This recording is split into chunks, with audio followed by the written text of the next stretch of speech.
Minister صاحب، یہ آپ کو تو فائدہ نہیں ہوا ان کے نہ آنے سے؟ کیونکہ اگر یہ آتے تو پھر یہ وہاں پہ ویسی ہی تقریریں کرتے جیسی کل مولانا فضل الرحمان نے کی ہے۔ میں سمجھتا ہوں اچھی بات ہوتی، تقریریں کرتے، کم از کم یہ بات تو سامنے آ جاتی نا، یہ بات تو آ جاتی کہ ایک طرف تو میر صاحب خط لکھے جاتے ہیں، ایک طرف جو ہے آئی ایم ایف کے سامنے دھرنا دیا جاتا ہے، آئی ایم ایف کو بھی خط لکھے جاتے ہیں، یو ایس کے جو سینیٹرز ہیں وہاں سے ریزولوشن پاس کرائی جاتی ہے کانگریس مین سے، ان کو ان کے ٹویٹر سے ٹویٹس کروائی جاتی ہیں فری عمران خان کے حوالے سے، اور دوسری طرف جو ہے پاکستان کو کسی نہ کسی طرح بھی ان کی کوشش ہوتی ہے کہ پاکستان سفر کرے۔ لیکن جب پاکستان کی بات ہے کہ پاکستان واقعی سفر کر رہا ہے، دہشت گردی کی لہر میں تیزی آئی ہے، ایک ایکسپونینشل جو ہے وہ اس میں گروتھ ہوئی ہے ان اٹیکس میں، ایک پچھلے پورے سال سے موازنہ کر کے دیکھ لیں، لیکن افسوس مجھے ہوا، یقین جانیں کہ ہم تمام پارلیمنٹیرینز یہ نیشنل سیکورٹی پہ جب بات آئے تو ایک پیج پہ ہمیں ہونا چاہیے، اور افسوس کہ رات گئے تک تو ایک پیج پہ تھے، پھر رات میں ایسا کیا ہوا کہ اگلے دن جو ہے انہوں نے کہا کہ ہم نہیں جانا۔ حالانکہ عمران خان صاحب سے تو ان کی ملاقات دوپہر کو ہوئی ہے، لیکن فیصلے تو انہوں نے کر لیا تھا نا۔ اچھا، لیکن ذرا سنیں جی، اس پہ تحریک انصاف کے چیئرمین بیرسٹر گور صاحب کا کیا موقف ہے؟ پاکستان تحریک انصاف کا تو پہلے سے موقع پہ کہ جب دہشت گردی کی بات آ جاتی ہے تو پورے قوم کو ایک پیج پہ ہونا چاہیے، ایک جیسا بیانیہ بیانا چاہیے۔ پاکستان رہے گا تو سب لوگ اپنا رول پلے کریں گے، اس لیے دہشت گردی میں کوئی سیاست نہیں ہونی چاہیے۔ لیکن شرکت نہ کرنے کا فیصلہ یہ بھی پارٹی کا فیصلہ تھا، اور ایک اصولی موقع پہ کہ اتنے بڑے لیڈر کو آپ باہر نہ رکھیں، آپ ان سے ملاقات کی اجازت تو دے دیتے۔ اچھا چلیں، انہوں نے شرکت نہیں کی، آپ اس کی مذمت کر رہے ہیں، لیکن ایک سوال کچھ لوگ اٹھا رہے ہیں کہ نواز شریف صاحب نے نیشنل سیکورٹی کمیٹی کی میٹنگ میں شرکت کیوں نہیں کی؟ دیکھیں، میں جو میری اطلاعات ہیں، ایک تو خواجہ آصف صاحب نے بھی ایک جگہ اس کی ذکر کیا کہ انہوں نے ٹریول کرنا تھا، لیکن میں سمجھتا ہوں کہ نواز شریف سب سے معقول لیڈر تھے، اس میری ذاتی رائے ہے، ان کو موجود ہونا چاہیے تھا۔ برکیف میں یہ سمجھتا ہوں کہ ان کا ایکولیٹس دیکھتے ہوئے، ان کا سی وی دیکھتے ہوئے، جو تین دفعہ وزیر اعظم رہ چکے ہیں اس ملک کے، جنہوں نے اس ملک کو ایٹمی قوت بنایا، جنہوں نے 2 آپریشنز جن کی لیڈرشپ کے اندر ہوئے، اور انہوں نے اس ناسور سے جان چھڑائی، دہشت گردی کے ناسور سے، تو سب سے معقول اور سب سے سوٹیبل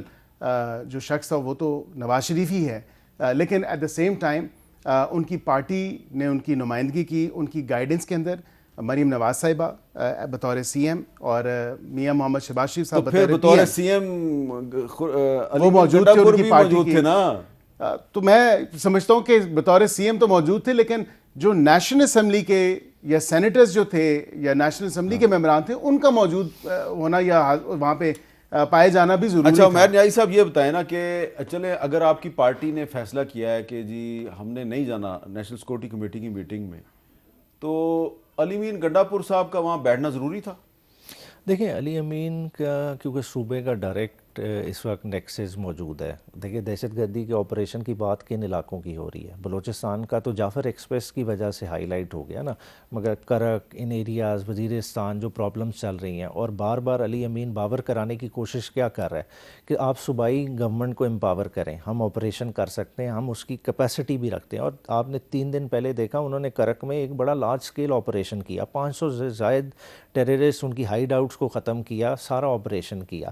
تو اس کا ابھی بھی موقف یہی، دیکھیں وہاں نہ جاتا تو اس چیز کو کون باور کراتا کہ دیکھیں آپ ابھی آلریڈی کر رہے ہیں انٹیلیجنس بیس آپریشنز، یہی ٹھیک ہے، آپ ہمیں امپاور کریں، ہم اس کو ویڈ آؤٹ کرتے ہیں۔ جب آپ لارج سکیل آپریشن کریں گے اس میں پبلک کی طرف سے ریزنٹمنٹ آئے گی۔ کیوں آئے گی؟ آئی ڈی پیز کا مسئلہ بنے گا، اور بہت سارے مسئلے اس سے جڑے ہوئے ہیں، اور تحریک انصاف میں وہ ایک اس طرح کی ویو، کے پی کے میں اس طرح کی ویو چلے گی جو کوئی بھی نہیں سنبھال سکے گا۔ اور یہی چیزیں علی امین نے ایپیکس میں بھی بتائیں، اور ایپیکس میں اپنی ریکمنڈیشن ڈائریکٹ فیڈرل گورنمنٹ کو بھی دی کہ قبائلی عمائدین کا جو ہے نا، میں جرگہ تیار کرتا ہوں جس میں مسلم اسکالرز بھی ہوں گے، سینئر ایلڈرز بھی ہوں گے، آپ اجازت دیں تو میں باقاعدہ افغانستان سے اس چیز پہ بات بھی کر سکتا ہوں۔ کل کی اگر آپ ان کی پریس ریلیز اٹھا کے دیکھ لیں، اس میں افغانستان کا نام کوئی نہیں ہے، حالانکہ ہم بار بار کیا بات کر رہے ہیں کہ جی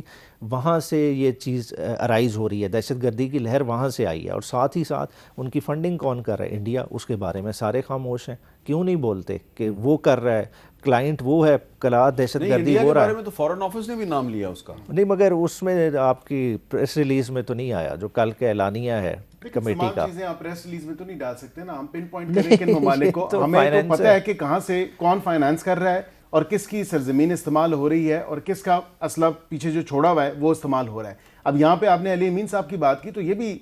واضح ہو جانا چاہیے کہ 590 بلین روپیز جو سی ٹی ڈی کی کیپیسٹی بلڈنگ کے لیے تھا نیشنل ایکشن پلان کے انڈر, اس میں بھی دیکھیں وہ فعال تو نہیں کر سکے. اب کیا آپ فعال اس کو مزید کریں گے کہ 10-12 سال حکومت آپ کی رہی ہے, وہ تمام تر معاملات اور ابھی تک آپ نہیں وہ کر سکے. 10-12 سال میں سے جو پرویز خٹک صاحب کے 5 سال ہیں وہ نکال دینا, وہ تو اب آپ کے ساتھ ہیں. چلیں وہ ہمارے کھاتے میں ڈال دیں. ہاں وہ تو اب آپ کے ٹھیک ہے, مشیر داخلہ ہیں وہ. جی بالکل ڈال دیں, میں یہ کہہ رہا ہوں کہ وہ ڈال دیں, پھر وہ کیا ہو سکتا ہے. اور محمود خان صاحب اس کو وقت تو ان کے اس وقت تو انہی کی پارٹی میں تھے نا, سے لڑا ہے وہ, اس وقت تو انہی کی پارٹی میں تھے نا, نمائندگی تو ان کی پارٹی کی تھی, پالیسیز تو عمران خان صاحب کی تھی, ہماری تو نہیں. ڈال دیں ہمارے کھاتے میں, وہ بھی ڈال دیں. ہاں چلیں